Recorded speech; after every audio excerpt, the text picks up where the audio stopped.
Yang terpenting dalam melaksanakan memperingati malam nuzulul Quran adalah bagaimana kita sebenarnya terhadap Al-Quran. Sudahkah kita membacanya? Sudahkah kita memahaminya dengan benar?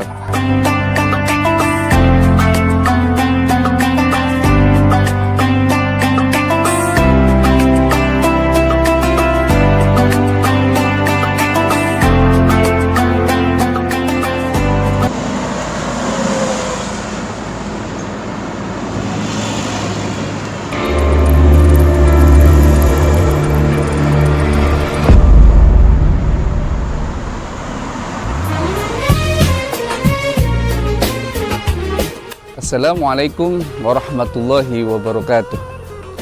Alhamdulillah, alhamdulillahirabbil alamin, wa bihi nasta'in wa ala umuri dunya waddin. Wassalatu wassalamu ala asyrafil anbiya'i wal mursalin wa ala alihi wa sahbihi ajma'in. Amma ba'd. Saudara kaum muslimin rahimakumullah, pemirsa dimanapun Anda berada, Al-Imam Ibnu Katsir dalam kitabnya Sirah An-Nabawiyah mengatakan bahwa di kalangan para tabi'in berpendapat bahwa Al-Quran diturunkan pada tanggal 24 Ramadan berlandaskan hadis yang diriwayatkan oleh Imam Ahmad, Imam At-Tabarani, dan Imam Al-Baihaqi. Hadis tersebut ditakhrij oleh Imam As-Suyuti. Beliau mengatakan hadis ini hasan, dan dalam disiplin ilmu hadis bahwa hadis hasan dapat dijadikan hujjah. Hadis tersebut adalah unzilat suhuf Ibrahim fi awwali lailatin min Ramadan, bahwa suhuf Ibrahim diturunkan pada malam pertama daripada bulan Ramadan. Wa unzilatit Taurah li sitti madaini min Ramadan, sedangkan kitab Taurat diturunkan pada hari ke-6 daripada bulan Ramadan. Wal Injil di salasa asyrata khalat min Ramadan, sedangkan kitab Injil diturunkan pada hari ke-13 daripada bulan Ramadan. Waz-Zabur li thamani asyrata khalat min Ramadan, sedangkan kitab Zabur diturunkan pada hari ke-18 daripada bulan Ramadan. Wal Furqan awil Quran li arba'i wa ishrina khalat min Ramadan, sedangkan Al-Quran diturunkan pada tanggal 24 Ramadan. Saudara kaum muslimin rahimakumullah, namun di kalangan tabi'in yang lainnya seperti Ibnu Ishaq, beliau adalah orang yang pertama kali menulis sejarah Islam. Beliau berpendapat bahwa Al-Quran diturunkan pada tanggal 17 Ramadan.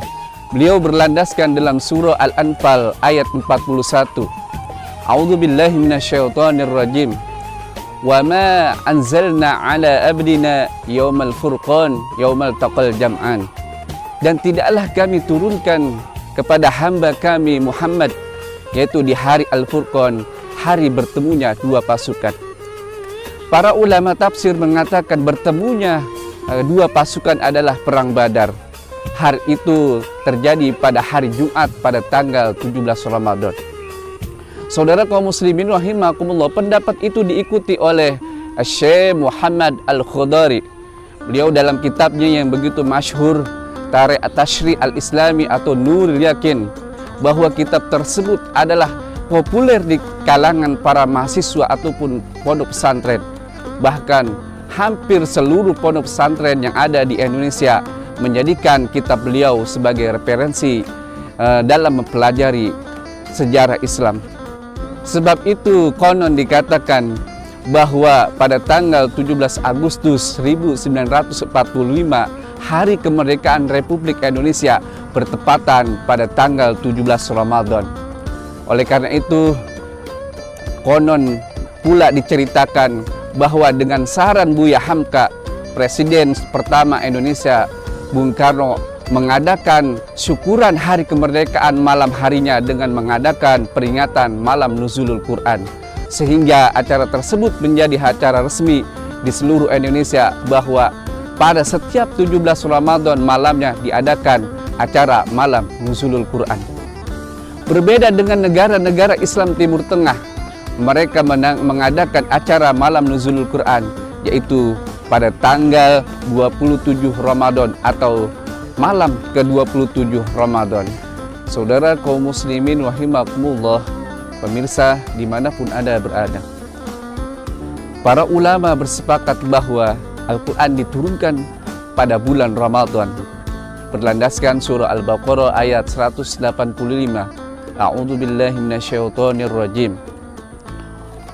Syahrul Ramadan alladzi unzila fihi al-Quran. Bulan Ramadan adalah bulan di mana Al-Quran diturunkan. Kemudian ulama sebagian berpendapat bahwa Al-Quran diturunkan pada bulan Ramadan adalah pada malam Lailatul Qadar, sesuai dengan landasan Quran surah Al-Qadar.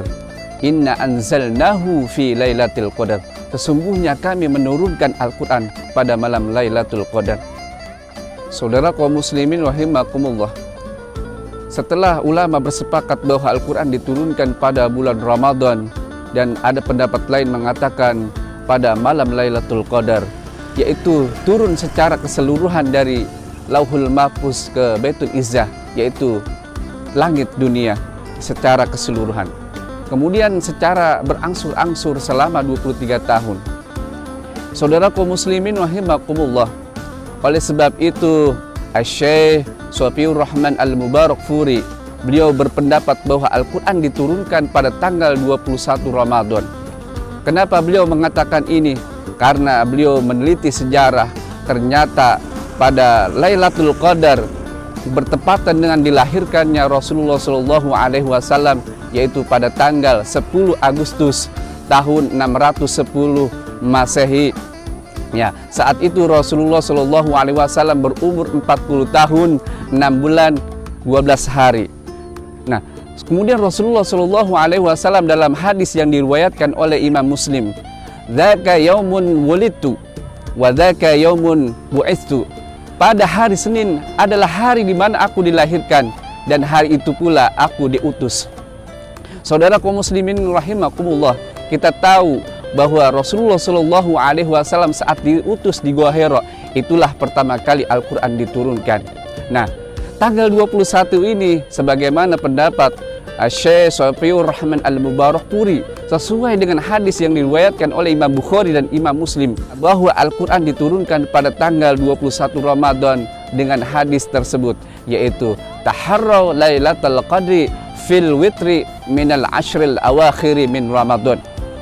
Kata Rasulullah, carilah Lailatul Qadar pada hari-hari ganjil di malam 10 terakhir daripada bulan Ramadan. Saudara kaum muslimin rahimakumullah, pemirsa dimanapun Anda berada, kita memperingati malam nuzulul Quran, baik itu tanggal 17 Ramadan ataupun pada tanggal 21 Ramadan atau tanggal 24 Ramadan atau bahkan tanggal 27 Ramadan sebagaimana yang dilakukan umat Islam Timur Tengah. Yang terpenting dalam melaksanakan memperingati malam nuzulul Quran adalah bagaimana kita sebenarnya terhadap Al-Quran. Sudahkah kita membacanya? Sudahkah kita memahaminya dengan benar? Sudahkah kita mengamalkan Al-Quran? Bahkan sudahkah kita mendakwahkan Al-Quran? Saudara kaum muslimin rahimakumullah, itulah intinya bulan Ramadan. Bagaimana kita terhadap Al-Quran. Demikian, mudah-mudahan ada manfaatnya. Hadanallahu wa iyyakum ajmain. Wassalamualaikum warahmatullahi wabarakatuh.